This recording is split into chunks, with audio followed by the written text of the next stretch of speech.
साक्रीमध्ये विजेच्या डीपीला भीषण आग। साक्री शहरात धुळे नवापूर हायवेवर विजेच्या डीपीला भीषण आग लागल्याची घटना समोर आली आहे। ओव्हरलोड आणि वाढत्या उष्णतेमुळे हे शॉर्ट सर्किट झाल्याचा प्राथमिक अंदाज वर्तवला जात असून या आगीत ट्रान्सफॉर्मर पूर्णपणे जळून खाक झाला आहे। साक्री येथील न्यू इंग्लिश स्कूल समोर असलेल्या या विजेच्या डीपीने आज दुपारी अचानक पेट घेतला।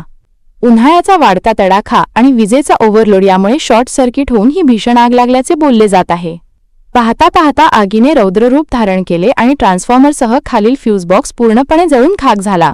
दरम्यान गोपनीय शाखेचे शांतीलाल पाटील यांनी तत्परता दाखवत वरिष्ठ अधिकाऱ्यांना माहिती दिली आणि अग्निशमन दलाला पाचारण केले। साक्री नगरपंचायतीच्या अग्निशमन दलाची गाडी काही वेळातच घटनास्थळी दाखल झाली।